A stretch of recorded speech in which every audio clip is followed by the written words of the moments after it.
নমস্কাৰ বন্ধুসকল মোৰ আন্তা ব্লগলৈ আপোনালোকক স্বাগতম জনাইছো মই বৰ্তমান উপস্থিত আছো জয়মতীৰ উপজা গাঁওখনত এই ঠাইখনৰ নাম হৈছে এই গাঁওখনৰ নাম হৈছে মাদুৰী আৰু মোৰ পিছফালে যে যিটো মৈদাম দেখিছে সেইটো তেখেতৰ দেউতাকৰ লাইথপেনা বৰগোহাঁই তেখেতৰ মৈদাম আৰু আজি আমাৰ সেই তেওঁৰ গাঁওখনত উপস্থিত হৈছোহি আৰু আমাৰ লগত আছে এজন অভিজ্ঞ টুৰিষ্ট গাইড মানস কলিতা দাদা তেওঁ এই গোটেইখিনি কথা আপোনালোকক জনাব গতিকে ভিডিঅটো আপোনালোকে স্কিপ নকৰাকৈ চাই গৈ থাকক বহুতখিনি নজনা কথা আপোনালোকে জানিবলৈ সক্ষম হ'ব নমস্কাৰ মাদুৰী আছে শিৱসাগৰ জিলাত আৰু ইভাগে আপোনাৰ সমষ্টি হিচাপে নাজিৰা সমষ্টিত পৰে মাদুৰীত 41টা মৈদাম মানে আছে বুলি কয় মাদুৰীত লাইথপেনা বৰগোহাঁই যিটো মৈদাম সেই মৈদামটো আমাৰ পাছফালে আছে আৰু সেই লাইথপেনা বৰগোহাঁই আছিল জয়মতীৰ এই দেউতাক আৰু জয়মতীৰ অন্য এটা নাম আছিল জয়া সেইকাৰণে সিফালে এখন বাগান আছে সেই বাগানখন ব্ৰিটিছসকলে প্ৰতিষ্ঠা কৰিছিল এইপিনে অকণমান সিখন দূৰ সিখন দিছেনে সেইখন বাগান সেই বাগানখনৰ নামেই ব্ৰিটিছে জয়মতীৰ স্মৃতিতে দিছিল জয়া বাগান সেইটো জয়া বাগান আৰু জয়মতীৰ দেউতাকৰ 12গৰাকী পত্নী আছিল আৰু সেই 12গৰাকী পত্নীৰ মৈদামো তেওঁৰ আশে পাশে আছে বুলি কোৱা হয় টোটেল 41টা মৈদাম আছে বুলি কোৱা হয় যেহেতু গদাধৰ সিংহৰ দেউতাকৰ নাম আছিল গোবৰ ৰজাৰ পিতেক আছিল গদাধৰ সিংহ যেতিয়া গদাধৰ সিংহই যেতিয়া ৰাজকুমাৰ হৈ থাকোঁতে যেহেতু বৰগোহাঁই লাইথপেনা বৰগোহাঁই মানে পৰিয়ালৰ ঘৰ বা তেওঁৰ ওচৰলৈ আহিছিল আৰু সেই ওচৰলৈ আহোঁতে তেওঁ ঘৰলৈ আহোঁতেই জয়মতীয়ে মানে নিজ হাতে ৰান্ধি এসাঁজ ভাত খুৱাইছিল আৰু সেই ভাত সাঁজ খুৱাওঁতে আৰু তেওঁ যিখিনি আঞ্জা বনাই মানে যিখিনি আমি আঞ্জা বুলি কওঁ যিখিনি বনাইছিল আৰু সেইখিনিত খাই তেওঁ বহুত মানে মন্ত্ৰমুগ্ধ হৈছিল আৰু অতিথি অপ্ৰায়ণত তেতিয়াই জয়মতীক মানে হাৰি কৰিছিল মানে পচন্দ কৰিছিল আৰু সেয়ে কালক্ৰমত গৈ পেলাই তেওঁ মানে বিবাহ হৈ তেওঁ ৰাজকোঁৱৰলৈ বিবাহ হৈছিল কিন্তু সেই সময়তে যিটো চুলিকফা অৰ্থাৎ গদাধৰ সিংহত আছিলে টুংখুঙীয়া ফৈদৰ হয় চুলিকফাৰ যেতিয়া শাসনকাল চলি আছিল সেই শাসনকাল সময়ছোৱাতে হৈছে আহোম ৰাজতন্ত্ৰৰ এটা একদম হুলুক ধুলুক এটা অৱস্থা আৰু সেই সময়তে মানে ষড়যন্ত্ৰমূলক কামবিলাকৰ মানে প্ৰাধান্যতা বেছি পাইছিল যিহেতু আহোম স্বৰ্গদেউসকলৰ এটা নিয়ম আছিল যে যিজন ৰাজকুমাৰ সাধাৰণতে ৰজা হ'ব সেইজন অংগখুট হ'ব নালাগিব কিন্তু অংগখুট হ'লে ৰজা হ'ব নোৱাৰিব সেই সুবিধাটোৰ গয়লা লৈ ল'ৰা ৰজাৰ নিৰ্দেশ ক্ৰমে কি কৈছিল যি অসমত আহোম স্বৰ্গদেউসকলৰ যিকোনো ৰাজকুমাৰ আছিল তেওঁলোকক অংগখুট কৰিছিল আৰু সেই ষড়যন্ত্ৰমূলক কথা জয়মতীয়ে গম পাইছিল যিহেতু দেউতাক আছিল বৰগোহাঁই লাইথপেনা বৰগোহাঁই কিন্তু ৰাজতন্ত্ৰৰ পৰিচালনা কৰা এজন বিশেষ ব্যক্তি আৰু সেই ষড়যন্ত্ৰৰ কথা গম পাই গদাধৰ সিংহক মানে সচেতন কৰি দিছিল যে অংগখুট কৰি ভৱিষ্যতে যাতে তুমি ৰজা হ'ব নোৱাৰা তেনেকুৱা এটা পৰিকল্পনা হাতত লৈছে চুলিকফা আৰু নেতৃত্বত স্বৰ্গদেউ তেতিয়া সেই মৰ্মে কি কৰিছিল তেওঁ পলাই যাবৰ কাৰণে মানে বাধ্য হৈছিল আৰু সেই পলাই গৈছিল তেওঁ নগা পাহাৰলৈ লুকাবলৈতো এডোখৰ জেগা লাগিব আৰু নগা পাহাৰলৈ তেওঁলোকে পলাই গৈছিল আৰু সেই নগা পাহাৰৰ পৰা যেতিয়া পলাই যোৱা কথা গম পাই ল'ৰা ৰজাৰ সৈন্যই আপোনাৰ যিজন চাওদাং আৰু সেই চাওদাংজনৰ যিজন নাম আছিল কি হাজৰিকা পাহৰি গ'লো নহয় চাওদাংজনৰ নাম চাওদাং বুলিয়ে কৈছোঁ দেই যিবিলাক চাওদাঙে জেৰেঙা পথাৰত তেওঁলোকে শাস্তি প্ৰদান কৰিছিল আৰু সেই শাস্তি প্ৰদান কৰি থকাৰ অৱস্থাত সেই সিটো ছাইডৰ পৰা দেখিলে গম পায় মানে সিটো ছাইডৰ পৰা নগা পাহাৰৰ পৰা আহি গদাধৰ সিংহই ডালিমিক লৈ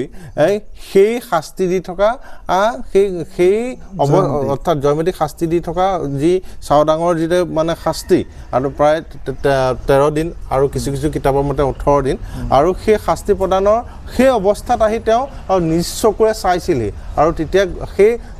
মানে চাৱনিতে জয়মতীয়ে গম পাইছিল যে তেওঁ যদি ভেকশ্যন ধৰি আহিছে সেয়া কোনো নহয় সেয়া গদাধৰ সিংহই হয় আৰু সেইকাৰণে তেওঁ কৈছিল যে যোৰ মানুহ যোৰ পৰা আহিছা গুচি নোযোৱা কিয় মানে সেইটো এটা ইংগিত দিছিল আৰু সেই ইংগিত মৰ্মে সেই জেগাৰ পৰা তেওঁ স্থান ত্যাগ কৰিছিল আৰু সেইমতে তেওঁ পুনৰ ডালিমিক লৈ নগা পাহাৰলৈ গুচি গৈছিল আৰু সেই কৰুণ বেথা সেই কৰুণ কাহিনী সেই বুৰঞ্জীৰ ঘটনা সেই ঘটনাৰ সাক্ষী আজি মাদুৰী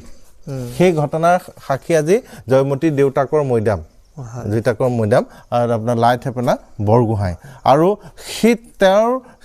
পিতেক ৰুদ্ৰসিংহই যি জয়সাগৰ পুখুৰী খন্দুৱাইছিল আৰু যি আপোনাৰ জয়দৌল নিৰ্মাণ কৰাইছিল আৰু যি জয়সাগৰ পুখুৰীৰ পাৰত বৈদ্যনাথ শিৱদৌল নিৰ্মাণ কৰাইছিল আৰু সাগৰ সদৃশ পুখুৰী আৰু যিটো পুখুৰী এছিয়াৰ ভিতৰতে সৰ্ববৃহৎ আৰু কাৰ স্মৃতিত কৈছিল জয়মতীৰ স্মৃতিত কৈছিল আৰু আমি ক'ত আছোঁ সেই জয়মতীৰ নিজৰ জন্মস্থান নিজৰ য'ত জয়মতীৰ শৈশৱ ডাঙৰ হৈছিল আৰু য'ত দেউতাকৰ মানে যিখন ঘৰ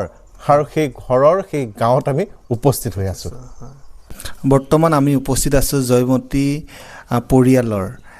তেওঁলোকৰ মানে ছিক্স জেনেৰেশ্যন তেওঁলোক হৈছে নাতি নাতিনী গতিকে তেওঁলোকৰ সেই মাদুৰী অঞ্চলতে ঘৰ আমি তেওঁলোকৰ পৰা তেওঁলোকে যিখিনি জানে হয়তো এতিয়া বহুতটা জেনেৰেশ্যন পাৰ হৈ আছে তথাপি আমি অলপ জানিবলৈ চেষ্টা কৰিম এয়া আপোনাৰ শাহুমা ন তেওঁ বহুতখিনি বয়স হৈছে অলপ মানে বহুত প্ৰায় 80 ঊৰ্ধৰ গতিকে আমি বাইদেউৰ পৰা কিছু কথা জানিব বিচাৰিম আপোনালোকে জয়মতী পৰিয়ালৰ মানে কিমানটা জেনেৰেশ্যন বৰ্তমান আমি ষষ্ঠ পৰিণাতিনী বুলি কয় মানে কাৰণ আমাৰ বংশাৱলীৰ হেৰি মতে আমি কৈছোঁ কাৰণ ময়ো এখন ঘৰলৈ বিয়া হৈহে আহিছোঁ তাৰপিছতে তেওঁলোকে বেছি জানিলেহেঁতেন তথাপিতো মই যিমানখিনি পঢ়িছোঁ তাৰ পৰা কৈছোঁ যে ষষ্ঠ আমি পৰিণাতিনী এতিয়া ধৰি লওক ইয়াত যিহেতু জয়মতীৰ দেউতাকৰ ঘৰ লাইথেপেনা বৰগোহাঁই গতিকে তেওঁৰ আপোনালোকে জানে নেকি যে তেওঁৰ কোনটো ভেটি মানে কোনখিনিত আছিল সেইখিনি কথা কিবা গম পায় নেকি ভেটি বুলিলে এতিয়াতো চক মানে মৈদামটো আমাৰ পুৰা স্পষ্টকৈ আছে তাৰপিছত ভেটি বুলি ক'লে ওচৰে পাজৰে এইখিনিতে হ'ব কাৰণ আমাৰ পৰিয়াল বুলি ক'লে আমি পৰিয়ালৰ যেতিয়া মানে মৈদামৰ আশে পাশে কোনোবা এডোখৰ ঠাইত হ'ব কাৰণ জেনেৰেশ্যন বহুত পাৰ হৈ আহিলে আৰু মানুহবিলাকে খেতি মাটি বহালে তেওঁলোকে ঘৰ চৰ বনালে এতিয়া ধৰক আধুনিকতাত মানে মানুহবিলাকে নিজৰবিলাক আৰু ব্যৱসায় ভিত্তিটো কিছুমানে বাগান খুলিলে কিবা কৰিলে সেইকাৰণে মই ভাবোঁ মানে মৈদাম আছে যেতিয়া ওচৰে পাজৰে আমাৰ মানে অলপ য'ত মৈদাম আছে তাৰ অলপমান ওচৰ মানে 50 মিটাৰমানৰ অলপমান ইফালে তেওঁ চাগে ঘৰ আছিলে কাৰণ কেলে মানে আধুনিকতাত এতিয়া মানুহবিলাকে নিজৰ ভেটিবোৰো ধৰক আধুনিক মানে গছ কাটিলে কিবা কৰিলে ব্যৱসায় কৰিছে কিবা কৰোঁতে তাৰমানে চিনটো তেতিয়া আৰু সংৰক্ষণৰ তেনেকুৱা কোনো ব্যৱস্থা নাছিলে কাৰণে চাগে মানুহবিলাকে হেৰি কৰিলে এতিয়া আপোনাৰ ইয়াত কিমান কেইঘৰ মানুহ আছে আপোনালোকৰ জয়মতী পৰিয়ালৰ আছোঁ বহুতখিনি আছোঁ আমাৰ এটা মানে পৰিয়ালে আছোঁ এতিয়া ধৰক আমাৰ জয়মতী এটা মৈদামৰ এটা মানে আমাৰ বিশেষত্ব এটা আছে আমি আমাৰ নিজৰ পৰিয়ালটো মানুহখিনি বিশেষকৈ এতিয়া বিয়া হওক বা সকামত নহয় দেই বিশেষকৈ বিয়া বা এটা মাংগলিক অনুষ্ঠান যদি কৰিবলৈ লওঁ তেতিয়াহ'লে আমাৰ জয়মতী মৈদামত এখন শৰাই দিব লাগে আমাৰ এতিয়া ধৰক বিয়া কৰাবলৈ লৈছোঁ বা কিবা মানে ধৰক মানে ভাল কিবা শুভ কাম এটা কৰিবলৈ হ'লে আমি এতিয়া অকল বোলে মেডাম মেফি বুলি নহয় আমাৰ পৰিয়ালৰ গোটেই মানুহখিনিয়ে বহাগমহীয়া বা মাঘ মাহৰ পৰা বহাগ মাহৰ ভিতৰত যোনে যেতিয়া যেনেকৈ পাৰে আমি মানে এখন শৰাই উৎসৰ্গা কৰোঁ আমাৰ পৰিয়ালটো মানে অকল যে গাঁৱতে আছে সেইটো নহয় গোলাঘাটতো আছে বিভিন্ন ঠাইতে আৰু তেওঁলোকে মানে সেইখন শৰাইখন মানে যিকোনো কামত মানে শুভ কাম বা ইয়ালৈ আহিছোঁ গাঁৱলৈ আহিছোঁ বুলি তেওঁলোকে এখন শৰাই আগবঢ়ায় আমি পৰিয়ালৰ অকল আমাৰ জয়মতী পৰিয়ালৰ মানুহখিনিহে আমি সেইটো আমাৰ সেই মৈদামত তাৰমানে আমি উপস্থিত থাকোঁ আৰু সেইখন মানে লিখন কৰোৱা বুলি কয় আমাৰ লিখন কৰোৱা হয় যিটো টাই ভাষাৰ লিখন অনুষ্ঠান মাংগলিক অনুষ্ঠান দেশৰ কাৰণে জনতাৰ কাৰণে যেতিয়া নিজৰ ঘৰ মানে যি ভাবে তাৰ ওপৰত সেই মানে কি বুলি কয় শৰাইখন আমি আগবঢ়াওঁ সেইকাৰণে আমি সেই মৈদাম ভাগ বা আমাৰ সেই পূজা ভাগ মানে আমাৰ কাৰণে মানে বহুত ডাঙৰ আৰু আমি মানে যিকোনো ক্ষেত্ৰত তাৰমানে প্ৰথম তেওঁকে আগবঢ়াওঁ মানে আগবঢ়াই তাৰপিছত আমি বাকীখিনি কাম কৰে আৰু এটা কথা আপোনাৰ যিহেতু হেৰি কয় জয়মতীক আপোনাৰ চ'ত মাহত আপোনাৰ ধৰি লওক হেৰি দিয়া হয় মানে বছৰেকীয়া অনুষ্ঠান এটা কৰে আপোনাৰ নহয় জয়মতীক বুলি নকৰোঁ মানে সেইখিনিতো বেলেগ ইভাগে আপোনাৰ ধৰি লওক এতিয়া আমি শুনো তাৰমানে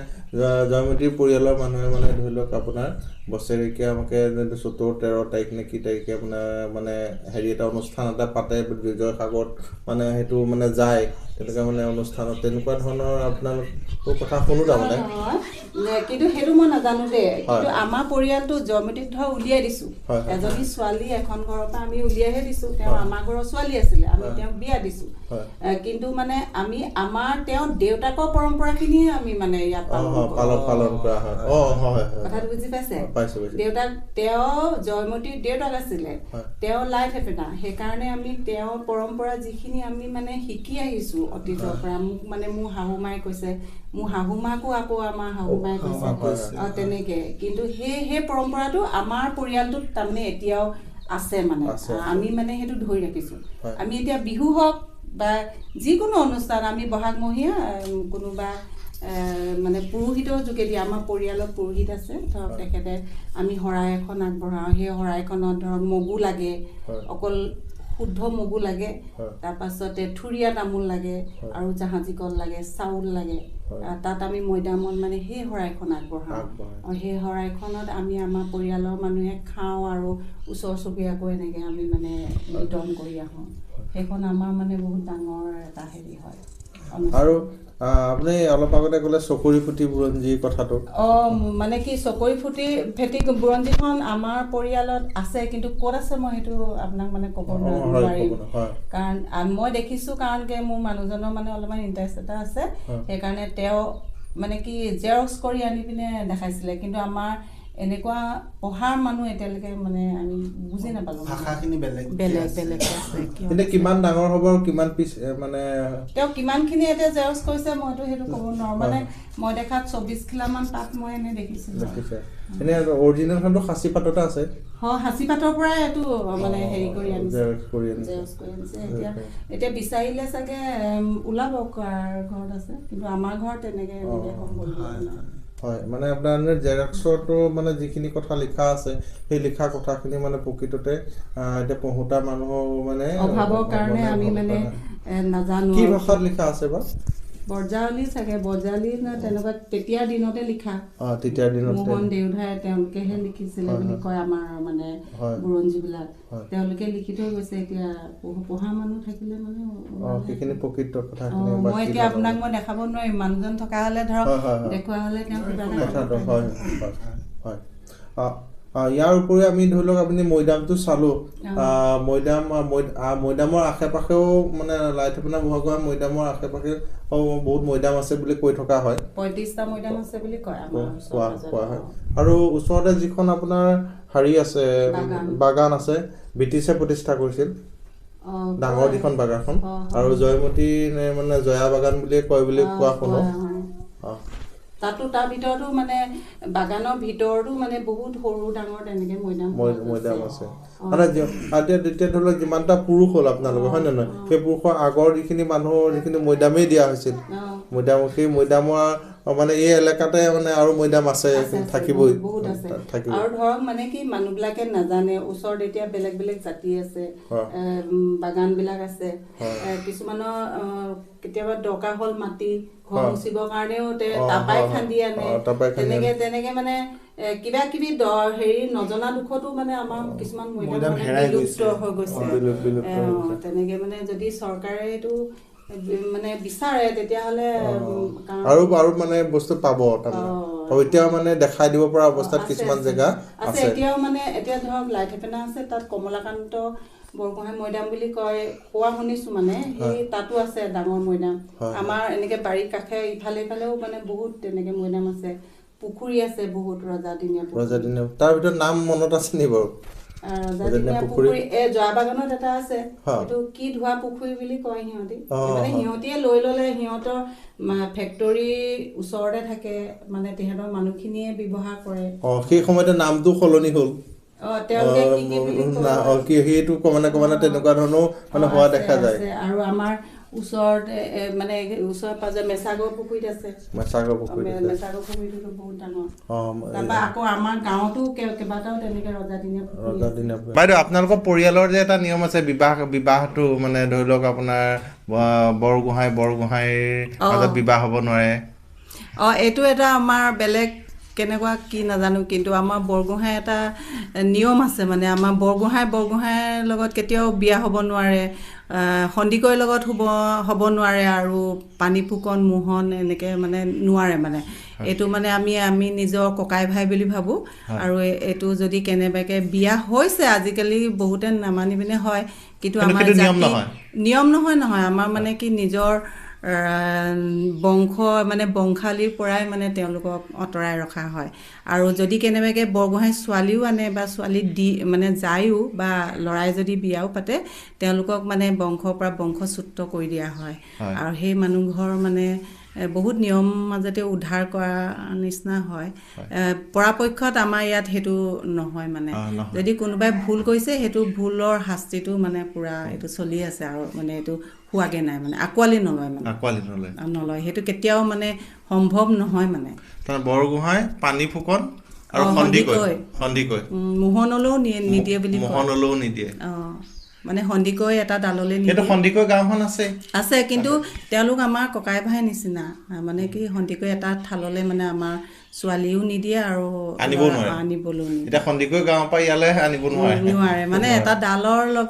লগত যোগাযোগটো আছে মানে তেওঁলোকৰ লগত আমাৰ এনেকৈ পানী ফুকন আছে নেকি আছে পানী ফুকনলৈও নোৱাৰে নহয় পানী ফুকনলৈও নোৱাৰে কাৰণ কেলে পানী ফুকনৰ কিবা তেওঁলোকৰ ৰজাই এটা উপাধি দিয়া নিচিনা কিন্তু অৰিজিনেল তেওঁলোকে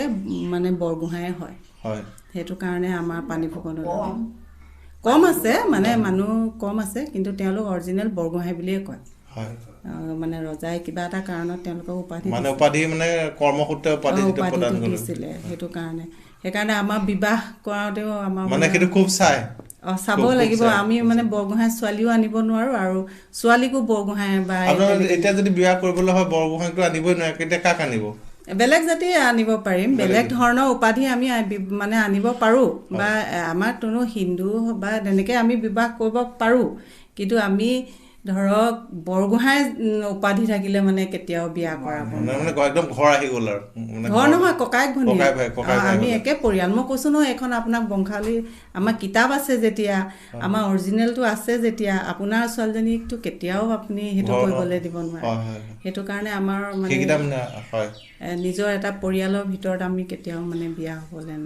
ককাই ভাই চব আমি এতিয়া একে পৰিয়াল হৈ থাকোঁ মানে ককাই ভাই নিচিনাকৈ থাকোঁ তেনেকুৱা নিচিনা আপোনাৰ কথা পাতি বহুতখিনি কথা জানিব পাৰিলোঁ একচুৱেলি যিমানখিনি জানো আৰু যদি ঘপককৈ আহি মোক সোধা নিচিনা হৈ গৈছে মই অলপমান প্ৰিপেৰেশ্যনটো কৰিব লাগিছিলে মই এতিয়া নামবোৰ পাহৰি গৈছোঁ তথাপিও আপুনি যিমানখিনি কথা ক'লে বহুত সুন্দৰকৈ কৈছে মানে মানে দেখিছোঁ হয় যিটো কৰি আহিছোঁ আমাৰ ইয়াৰ এটা ঐতিহ্য মানে আছে বহুত আছে আমাৰ গাঁওখনৰ আছে আমাৰ মহিলাবিলাকৰ আছে আমাৰ ইয়াৰ মানুহবিলাকে ক'ৰবাত ওলাই মেলি গ'লে এতিয়াও আপুনি সেই পুৰণা পৰম্পৰা পাব ৰিহা মেখেলা চাদৰ এতিয়া আমাৰ মা স্কুলত ধৰক শিক্ষয়িত্ৰী স্কুললৈও আগতে মানে ৰিহা মেখেলা চাদৰ এনেকৈ কৰি পিন্ধি যায় মানে এটা গাম্ভীৰ্যপূৰ্ণ এটা পৰিৱেশ আমাৰ গাঁওখনত মানে বিৰাজ কৰি আছে এতিয়াও আৰু সেইকাৰণে আমি মাদুৰীবাসীয়ে মানে বহুত গৌৰৱ কৰোঁ মানে ইয়াত থাকিবলৈ পাই বহুতখিনি ভাল লাগিল নামটো শ্ৰীমতী মীনাক্ষী বৰগোহাঁই গতিকে জয়মতী পৰিয়ালৰ তেওঁলোকৰ ষষ্ঠ পৰিণাতি পৰিয়ালৰ এই বাইদেউৰ লগত কথা পাতি বহুতখিনি ভাল লাগিল আশা কৰোঁ আপোনালোকেও ভাল পাব ধন্যবাদ বাইদেউ